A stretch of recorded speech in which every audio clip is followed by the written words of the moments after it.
Counselor Accents Podcast. Two school counselors who love their jobs. Oh, and they happen to have Southern accents too. Bless their hearts. I'm Laura Rankhorn. And I am Kim Crumbly. And together we are Counselor Accents. Happy summer to you. And to you and yours.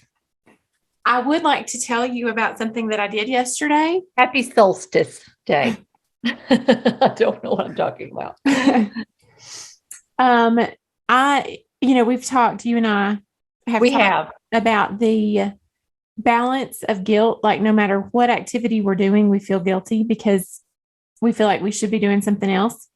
Yes. Yesterday, we're on a quest to find a couch at my house because, I don't know, we just need a new one. And I'm very picky about what I want. Anyway, we're on a quest for a new couch. So I felt guilty dragging the girls to all these furniture stores and making them, be like adults. They couldn't jump on the couches as much as they wanted to. So we took them to a playground and they had the best looking zip line. It looked like so much fun. And so I thought, you know what? I think I can do this zip line. And I forgot for a split second that I recently had surgery. And if you can visualize this, my husband is saying, yeah, you can do it. Yeah, you can do it. He also forgot that I recently had surgery, although I don't know how because I've milked this for so long. He had to take care of me. Unless it's just like a trauma response and he's blocked it out. I don't know how he forgot. But my 7-year-old was the only one that had any sense. And she was saying, I don't think you should do it. I don't think you should do it. And I was like, oh, goodness. So I take off on this zip line and I felt like I could feel my flesh ripping from the inside. How far were you in? Were you like midway or as soon as you let go? As soon as I took off, I felt it. And so I'm screaming the whole way, not because it was fun. And let's don't forget that I'm about 9 feet tall. So legs are everywhere. Oh, and I'm screaming. It's like a giraffe. It was like a giraffe. It's like the book Giraffes Can't Dance. Giraffes can't do zip lines either. No, they can't. It's very difficult. You're trying to have fun with your size and girth. Yes. And have fun with your children who you feel guilty about. Yep. And I feel this. So you just, let's do it. I'll do it. I can do it. And then you do it. And well, you did it. And so now I have no idea. I don't want to scare you. But there is no telling what is going down there in your innards. Well, I thought that we would be recording this from the hospital. And honestly, I'm a little bit disappointed. I'm a little disappointed because I thought that would really make for a great show live. And what the effort you will go to is, and I appreciate that. Find me another podcast that records live from the hospital. You won't. You can't find another podcast that you cannot. It will not happen. Although I will say this just pop, you know how my things pop into my brain. Yeah. My son did. I bought into that tutoring program like last summer. And so he had his own private math tutor and every once a week we'd meet with this private math tutor. And he pops up and I am like, it looks like he's not saying anything, but it really looks like he's in the hospital. Let me remind you that he had missed an appointment or he was late for an appointment and you were not mad because that's not something that makes not my nature, fortunately, because I'm late everywhere. But you were like, I don't know what's going on because I paid this money. Yeah. And he just isn't showing up. Exactly. Yeah. And I called the company. I remember I called the company and they're like, well, we will check with him and see what's going on. So he pops up and he's like in a hospital gown and he's like, 2 + 4 is Clan. Can you tell me what 2 + 4 is? And I'm like, we're going to shut this.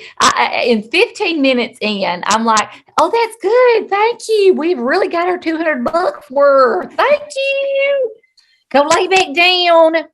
So yes, it hired him to work for us because I really appreciate that work ethic. I know. Well, what makes me feel so bad is, they called him and he was like, okay, I'll get on. I'll do it.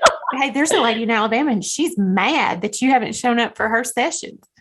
Her tutor sessions. So yes, it happens. Okay. Well, Laura, we are in for a treat. You are in for a treat. I have met Dardi, although I have not got to hear Dardi speak other than just in conversation with her. So I'm excited for this too. I met Dardi and she was just, you could just tell she's in what she's so passionate. It's like, whether I got paid to do this, where I didn't get paid to do this, no matter what, I am all in. And I want, we just kind of, there were sparks flying off of each other when we met. So I really appreciate her passion, and I'm looking forward to us unpacking all that she has to say, because I think I know that she's going to be talking about the trauma that teachers are facing right now. So that is so needed, because I think burnout is at an all-time high across the board. And so I think this is very you don't have to think that. You can see the numbers. Yeah. People be jumping off and saying, I'm off of this roller coaster. So anyway, I think, here we go. Let's dive in. Laura, thank you for dressing up. This is our break, and yet you have put a little makeup on, and I appreciate that so much. I didn't get my hair as high as it normally is because it is summer break, and I may or may not have pajama pants on. And I'm just going to ask for those who are listening and think, oh, I want to see how great she looks. It's not worth that. It's not worth. Don't log into YouTube for this. No, do not take the time to log into YouTube. No. So, Laura, I'm going to introduce you to a friend that I met in Savannah, Georgia, and Miss Dardi Hendershott. And Dardi, we're so glad to have you on this morning, and can't wait to hear your story. We the last day of a conference, the National Youth at Risk Conference in Savannah, instead of leaving, I stayed and was just going to walk around some of the booths, and I met you, and you told me your husband was speaking. And so I stayed to hear him, and boy, I am so glad that I did. But in talking to you, I feel like you had your own story. And so we're going to have both of you on, but we wanted to have you separate. So tell us a little bit about what you do and where you're at, and give it a little introduction. Okay, well, thanks for having me. And just for the record, I did not do my hair because the humidity has kicked in where I live. And so there's just no sense in fighting it. So it's just big, and it is what it is. So you get me as I am today. We're on break. So I guess the best thing to say about myself are some of my credential type things. I am an author. I am co-owner of Hope for the Wounded. I am a certified health and wellness coach. And probably the favorite thing on my quote resume is that I am the mama to 9 children.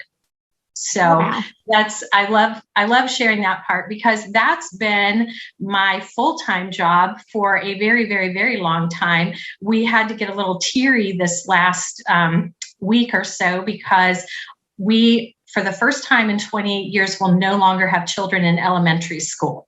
So that's going to be a new chapter for us. And it's different, but I started this other new chapter when Joe and I wrote this book. We've always been passionate about educators being empowered and equipped to work with children who have experienced trauma. We refer to them as wounded children.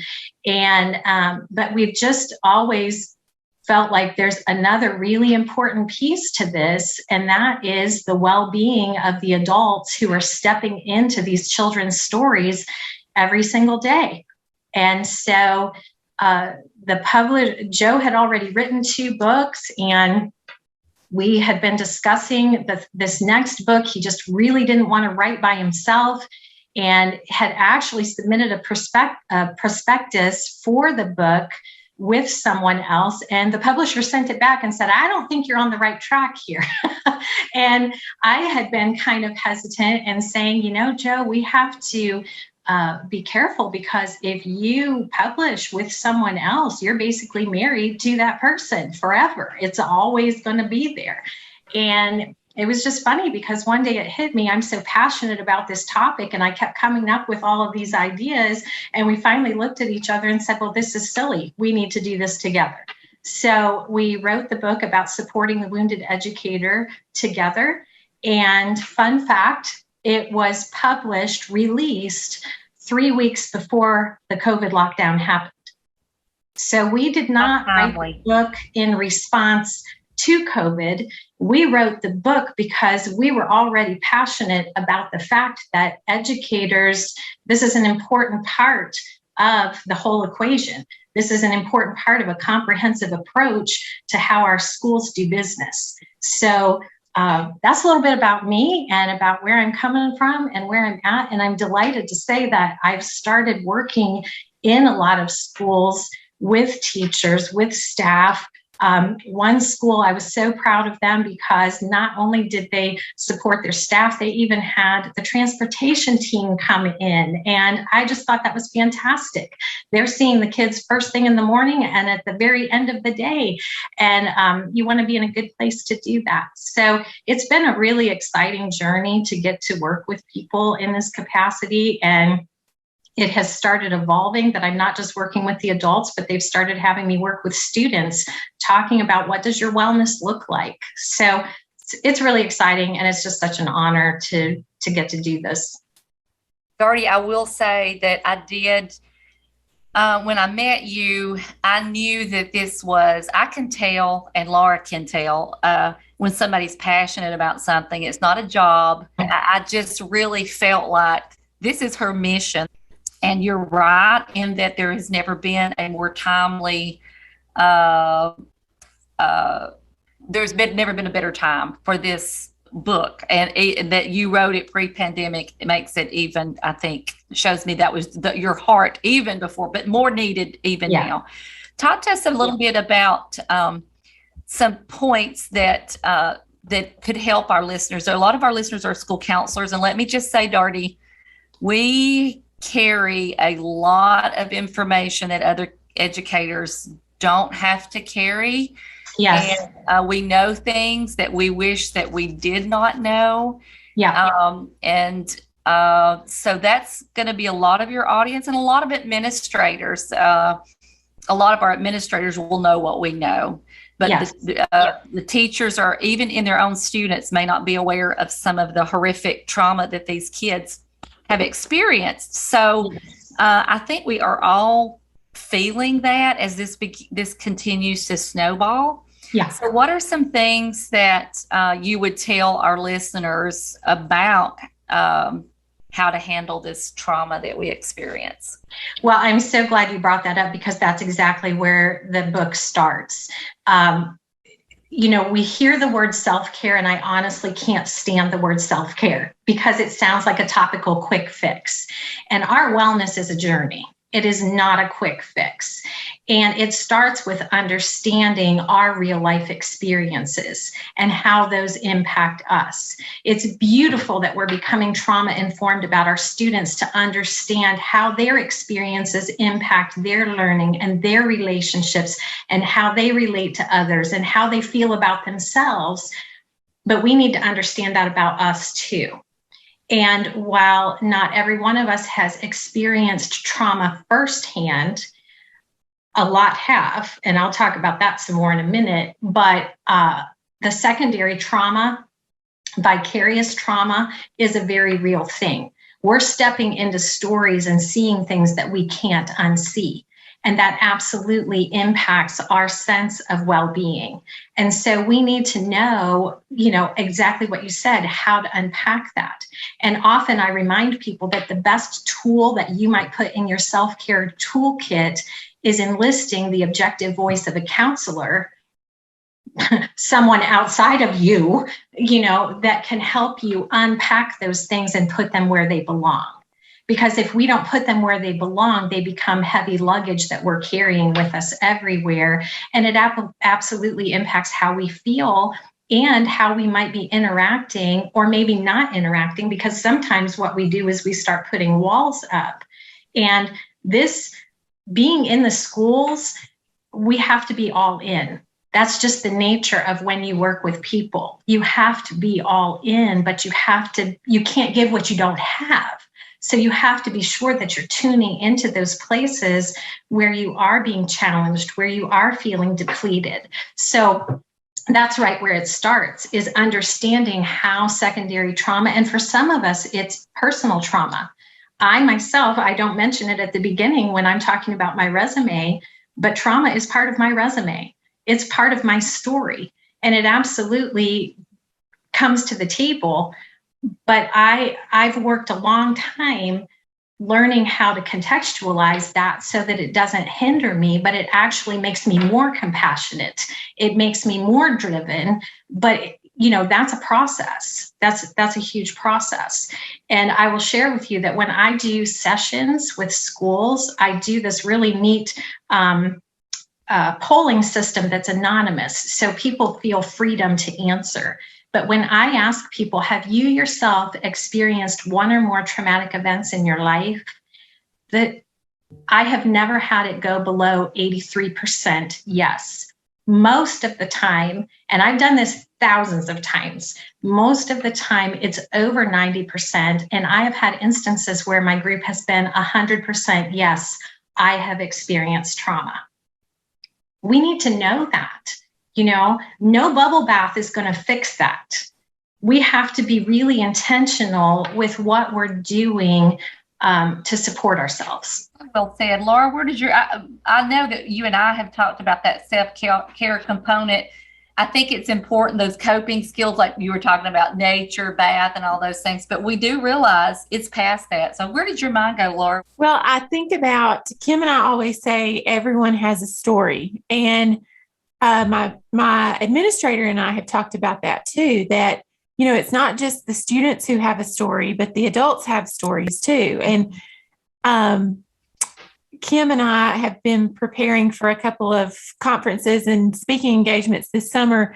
And there was one section when we were preparing like way back earlier in the year, but we revisited our notes. And one of them was we were talking about things that you can do for yourself, but we put in parentheses, do not call this self-care, because we feel the same way that you do.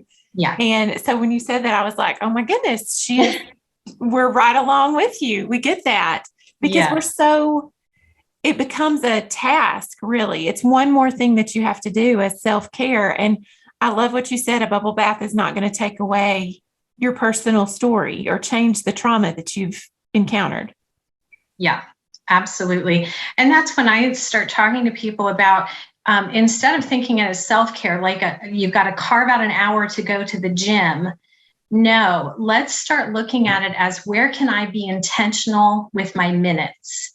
Because sometimes it's literally just choosing in a moment how to respond, or choosing in a moment how to connect with another person. Because one of the other things I keep hearing from people is how isolated they feel. Well, the remedy to isolation is connection. It's relationship. And so how do we foster that? Because it doesn't just happen by itself. One story that I tell people, it happened to me, but it just impacted me so deeply. I was in Georgia on business this past December, and I was there by myself in a strange place I had never been. And I went into Walmart, and I come out of Walmart, and it is downpouring, like cats and dogs raining, whatever that means, but it was downpouring. And I just stood there feeling defeated, because first I thought, oh shoot, now I'm going to have to redo my hair. And, and next my car, was way out at the end of the parking lot, because, we got to get those extra steps in. And I just stood there for a minute, like, oh my word. And all of a sudden I see this woman beelining it to me with this giant umbrella. And she said, let me walk you to your car. And I said, but I'm way out there. She said, no, really, let me walk you to your car.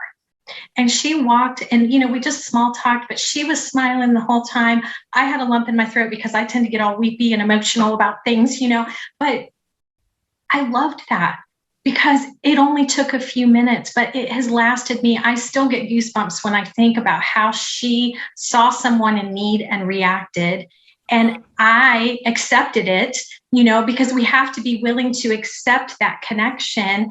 And she didn't look like me. I don't know if she believed like me. None of that matters. We need each other, And so just those little things, it's looking around and noticing opportunities for connection, opportunities to pause and just take a break and not, our immediate inclination is to check the email or check what's on social media now, or check the latest, what's on the news, what's happened today. But sometimes just giving ourselves space, and that can be a matter of a couple minutes. It's more about just finding that intention to weave it in and out of your day rather than I have to put it as a block on my calendar, because that's not going to happen. I know busy. I'm a mom of 9. I know busy, and it's too hard. But when you start thinking about, hey, how can I say something? If I think something positive, go ahead and say it to somebody.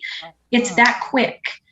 Maybe it is if you've got a few extra bucks, which most of us don't, but if you do, do you buy coffee for the person behind you in the Starbucks line? Because it's going to make you feel good.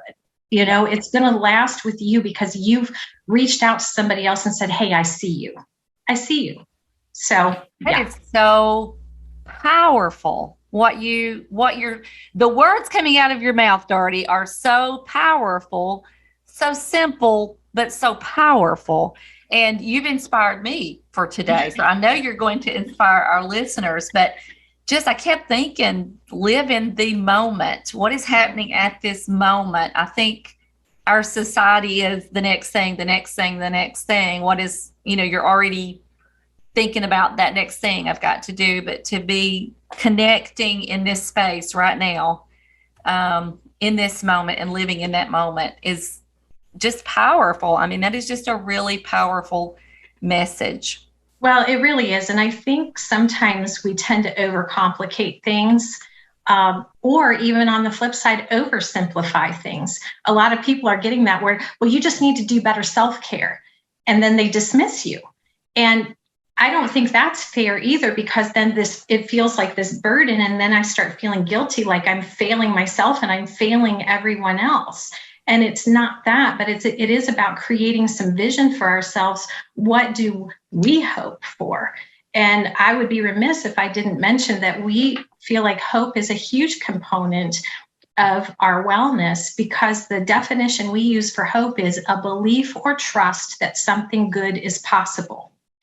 And if we forget that in our everyday, as we start just checking boxes, that something good is possible out of what we're doing every day, that can start wearing on us. That's where we begin feeling overwhelmed and tired, because we forget the big picture. And I think in education and as counselors, administrators, everyone, we can get so busy just surviving it that we forget the impact of our influence. We forget why we got into this in the first place. And in education, when you're working with students, a lot of times you don't get to see the end result. You don't know how it turned out. You don't know if what you did mattered. And so it can be easy to fall into that, just going through the motions and getting through the day and not really remembering, hey, what I'm doing right now matters. And I matter within that. And so that's another huge part of the wellness piece, is having that time to reflect and remember, and then have that vision for moving forward. What do I want my day to look like? What do I want my school year to look like? So there's just a lot of pieces. It's not as simple as just, figure out if meditation works for you, or figure out if that. No, we need to understand that we have 8 dimensions to our wellness, not just the physical piece, which we tend to focus on, eat right, get enough sleep and exercise. But really, we have a social piece, we have an environmental piece, we have an occupational piece. we have all these dimensions of our wellness, and where are we depleted, and how can we best support that place so that we can get in balance again? So powerful. And I can see my wheels are turning thinking about educators. I think, and I could see it with Laura and I this year, especially, was so very difficult that when you said survival mode, as counselors, we need to be proactive, and we put things in place to prevent putting out fires. And really, there was no other way to get out of the fireman mode this year.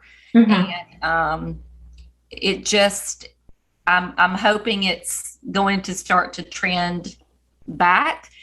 But I do feel like we get so busy that we are in survival mode, and we don't even realize how much weight we're putting on our shoulders by not being aware of just stopping and saying, what is my purpose today? Or just being aware. Yeah. Well, and also being aware of the small wins. I think people tend to be so hard on themselves all the time, and they're really good at pointing out everywhere where they feel like they're letting people down or falling short somehow. There was no textbook to tell any of us how to get through this. And so it's okay to give ourselves permission to say, I may not have done everything I wanted to today, but I'm enough for today. And celebrate those small wins. Notice those too, because otherwise we're discarding. I'm fascinated by different bits of research and things like that. And I don't love that I like set numbers too, but some of the research says we have anywhere from 6,800 to 70,000 thoughts a day. That's a lot of thoughts in a day, right? And I think, why is there such a wide range? But it probably depends on your occupation, your age, your personality, all those things. So they can't really nail that down. And I get that. But the thing they did nail down is that 70 to 80% of those thoughts tend to be negative. And we tend to feel the way that we think. So putting all of those pieces together, we need to make space to validate who we are and what we're doing.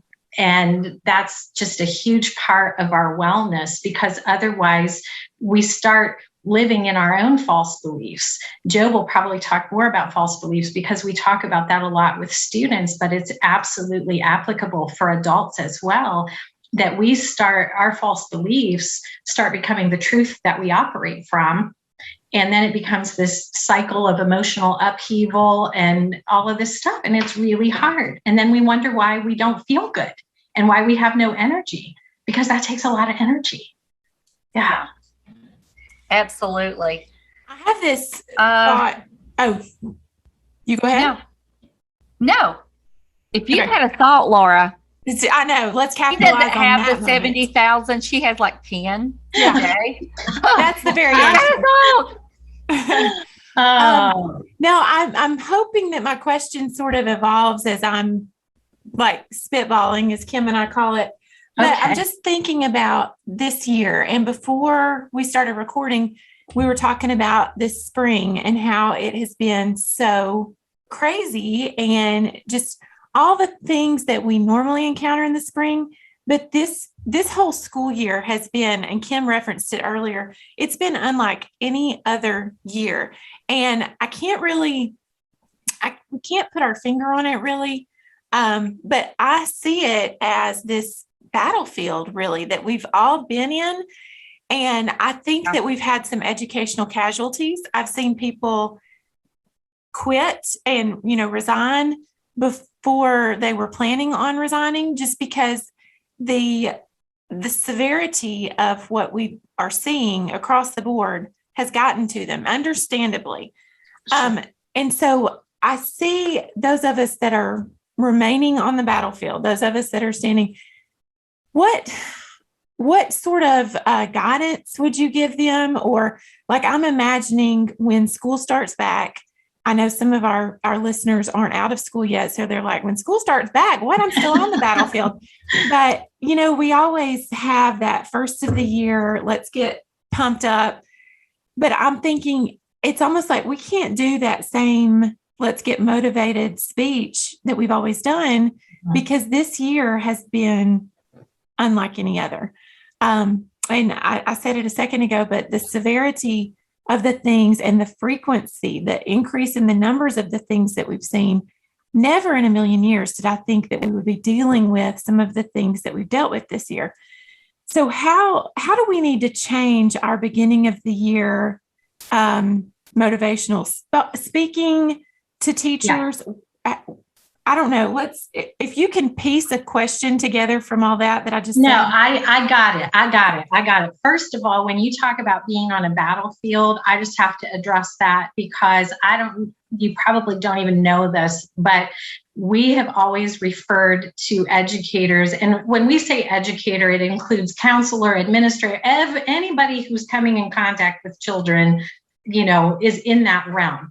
But we've always referred to them as warriors of hope, because you are literally fighting for kids to have hope. And again, that's a belief or trust that something good is possible. And when you think about that, if a kid doesn't believe or trust something good is possible, why are they showing up at school? Or maybe that's why they're not showing up at school. But hope makes everything relevant. And literally, and it's interesting because I was sharing before we got on that I spoke at a graduation, at a commencement over the weekend, and I talked about hope. And I said, I'm not talking about hope as some type of toxic positivity here. I'm talking about hope that wears combat boots, that's gritty and determined and says, you know what, I am going to keep on in spite of the obstacles that are in front of me. And see, we all need that hope. And a lot of times we don't get to know that kind of hope except through adversity. That's just the reality. And that's one of the things I shared with these students was you've been given a gift. A lot of people talk about everything you've lost over the last couple of years, but I'd like to talk about what you're taking away.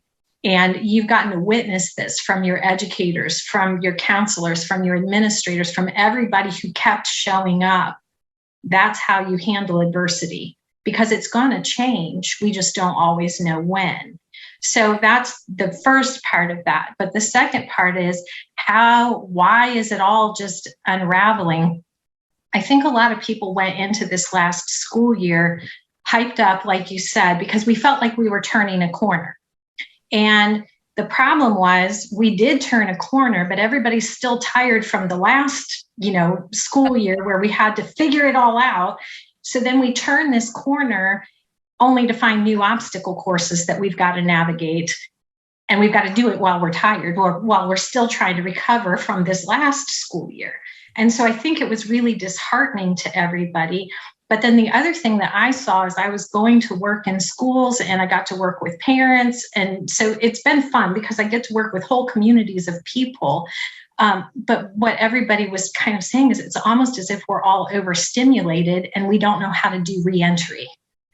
We're trying to figure out how to come back together in a healthy way while we're still all kind of processing everything that's happened.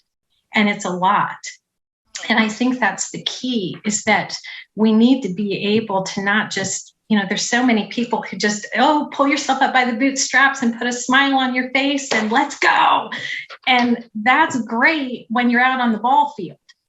But when you're in real life, in relationships, and still feeling some of these things, and honestly, we're still grieving things, we have to create space for that too. And I think what happens with that is this just kind of propels me into, we have multiple sections in our book. One has personal self-care strategies, lots of different ideas that people, just to prompt people's creativity. But then the next chapter is professional self-care strategies. And the reason for that is we're entering these spaces with a lot of things that are completely out of our control. And we can put a lot of energy into thinking about those things. But what we need to do is position ourselves to control the things that we can. and be sure that we put our energy there so we're not exhausting ourselves in places where we just don't have any say. And so that doesn't solve all the problems, but part of that is creating a culture where everyone is supporting one another and acknowledging that this is really hard right now, and how can we best support each other to make our way through it. And it's going to be different everywhere. There's not one size fits all answer. It depends on what's going on in your building. But is it, that we need more support here?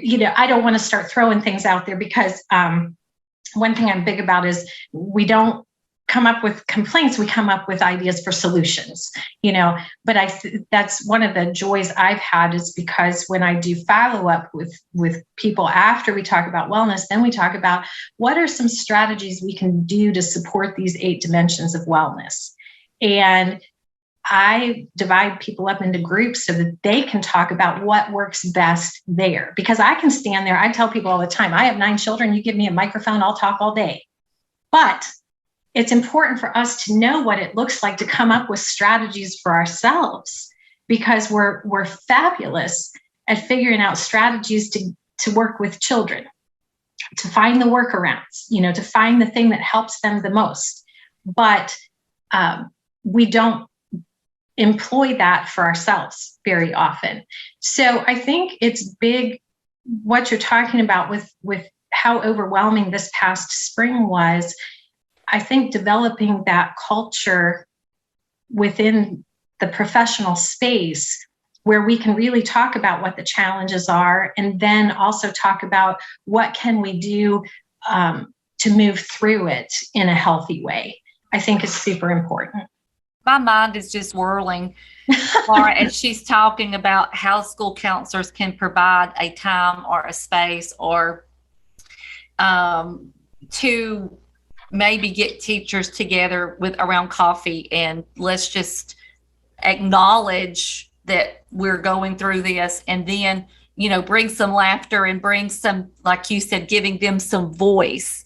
I think part of this, Laura and I have found that when we are speaking to educators, we always acknowledge, hey, we see you and we know exactly what you're going through. And I think that people are so very grateful that, that we're acknowledging this kind of hidden thing, that we're all in a level of trauma. Dardi, I feel like we're not done, and I really want to ask you to come back and tell your story. Okay. Think about that. I don't want to put you on the spot. But I can't, if you'll go to, our listeners go to hopeforthewounded.org, there is a lovely picture of you. It tells a lot about some of the books that you guys have out, and also a beautiful picture of your family, and a little bit more about your organization. And I'm imagining on this that you can look if they want you at their school. There's a couple of things that our school has gone through that I wish we had somebody outside come in and helped us to get through a couple of traumatic things that we have gone through. But having said that, I really would like to come back. We do a segment on our show every once in a while called Everyone Has a Story. And we would love to hear your story, because I feel like it's there, Dardi. Would you do that for us sometime? I would be honored to do that. I would be honored to do that. Yes. That's Plus awesome. You two are just really fun. So I'd love to talk again. We laugh a lot. That is a great coping skill that we have no problem laughing. But Dardi, awesome. Thank you so much for being on. And we look forward to your next steps, because it looks like that brain of yours never stops. So it keeps going. But we're going to have you on again. I want to hear your story. But thank you for coming on today. You're welcome. Thank you. Well, you were not a lion. I was not a lion. That was she has some good stuff right there. I mean, she's the real deal.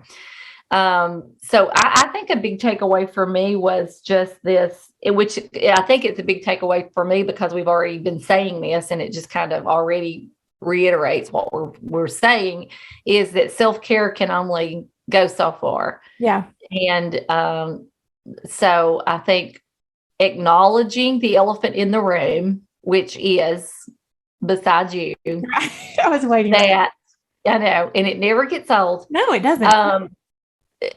That we can't self-care this away anymore. I think there was some important things that she said that we were on a high coming back this year, I think, and expecting it to, and really, I think we saw that adrenaline, we're tired, and that adrenaline ran out for us, for the students.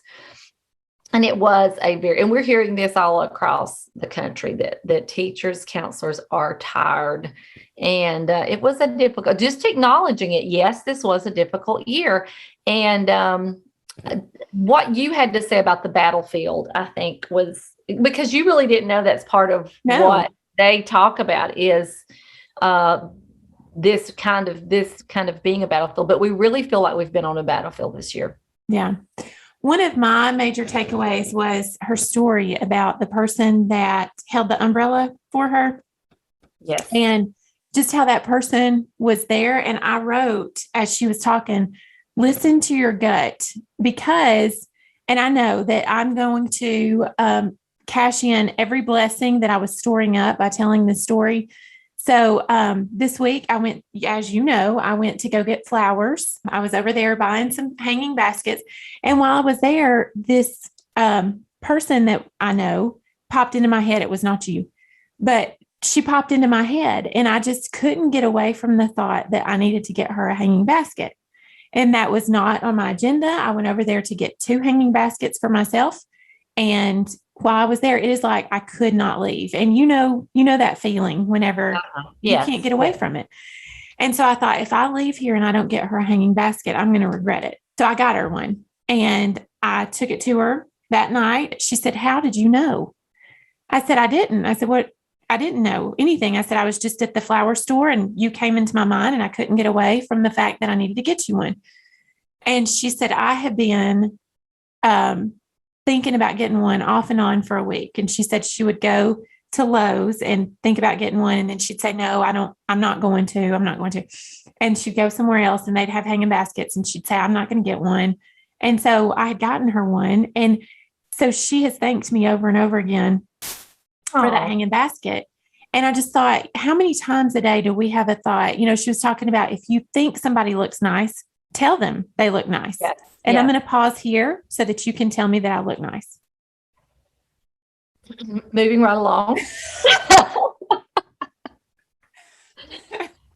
You need nothing for your ego. We do have those thoughts, and people come into our mind, and we can either, just totally ignore it and then regret it later, or we can act on it. And if we're wrong and that person didn't need a hanging basket, if she was like, "Oh, great, now I have 21 instead of the even number of 20, then what difference does it make? I'm out. It makes you feel good. Right. It really makes you feel good. So that was there was so much, as you were talking. Absolutely. That was a big takeaway. And another, and then we'll stop because everybody listened to this and they have their own takeaways, but just living in the moment, I thought was just so powerful. Just, what's happening right now and what's looking around at where you're at right now and just slowing down. I mean, my goodness, if she can do that with 9 children, then we can back up and take some breaths and just live right now in this moment. So there was, also that counselors need a counselor. She's not the first person who's been on our podcast who has said that. Yeah. So I think that was pretty powerful stuff. But anyway, I hope everybody enjoyed as Dardi as much as we did. And we want to have her on again for our Everybody Has a Story segment. And maybe, Laura, somebody out there has a story and they want to share it. I was just thinking the same thing, that we should. Okay, now you're basically just saying you're clairvoyant at this point. Oh, I was thinking that. Oh, I knew you needed a plan. I knew you were. Well, I thought of that first. No, I just think we're right on the same track there, because, we we haven't really opened it up to other people. So if you have a story that you think would help our listeners, send us a message because we would love to feature you. Absolutely. Absolutely. So anyway, if you would like to, you can like us or lump us. There's nothing more to say from that. So like us or lump us. It's your choice. Like us or lump us.